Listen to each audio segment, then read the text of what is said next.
Telem Assurance, votre agent Emmanuel Martin, 65 rue du Général Leclerc à Montargis, vous offre le bulletin d'information du jour. Bonjour à tous, dans l'actualité de ce vendredi 3 juin, 70 ans. Ça fait 70 ans qu'Elisabeth II est reine d'Angleterre, un record de longévité que seul Louis XIV surpasse encore. Le jubilé de platine de la souveraine anglaise a débuté hier. La reine aura été aperçue 2 fois au balcon de Buckingham Palace. La première pendant la parade militaire, puis la seconde lors du ballet aérien de la Royal Air Force.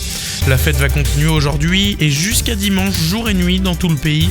Un concert avec plusieurs stars internationales dont Rod Stewart ou Alicia Keys est prévu demain et de nombreux repas de rue seront organisés dimanche partout au Royaume-Uni. En France, les étudiants de terminale ont reçu leur réponse Parcoursup hier soir. Un moment souvent plus redouté encore que les résultats du bac en eux-mêmes. Les candidats ont inscrit fin mars 10 vœux maximum et 20 sous-vœux parmi les milliers de formations reconnues par l'État. Les étudiants peuvent d'ores et déjà répondre aux réponses reçues hier soir vers 19h. Aux États-Unis, le procès entre Amber Heard et Johnny Depp a rendu son verdict après 6 semaines de débat. Les deux sont finalement condamnés pour diffamation envers l'autre. Amber Heard est condamnée à verser 15 millions de dollars à son ancien époux pour s'être dit être une personnalité publique représentant les violences conjugales sans nommer son ex-mari. Johnny Depp, lui aussi reconnu coupable de diffamation envers son ex-femme, devra lui verser la somme de 2 millions de dollars. Une écrasante victoire tout de même pour l'interprète de Jack Sparrow. En sport, les demi-finales hommes du tournoi de Roland-Garros, c'est aujourd'hui. Alexander Zverev sera opposé à Rafael Nadal.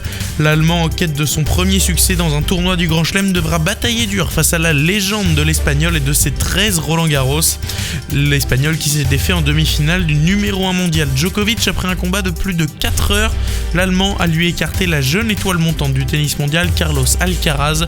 Celui qui remportera ce match retrouvera en finale dimanche le vainqueur de la deuxième demi-finale qui oppose Marin Cilic à Casper Ruud ce vendredi. Et puis un mot de football puisque l'équipe de France joue ce soir.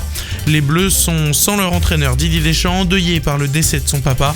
Les champions du monde reçoivent le Danemark au Stade de France de Saint-Denis pour le compte de la première journée de la Ligue des Nations. Coup d'envoi à 20h45, le match est à suivre sur M6. Et puis on termine par la météo qui nous offre un ciel maussade en ce vendredi. La majeure partie du pays sera sous les nuages et les ondées de la côte atlantique à l'Alsace. Seules les côtes de la Manche seront sous le soleil ce matin. Cet après-midi, la perturbation se déplace et une bande orageuse recouvre la France du Morbihan aux Ardennes qui devrait entendre le ciel gronder dans l'après-midi et jusque dans la soirée.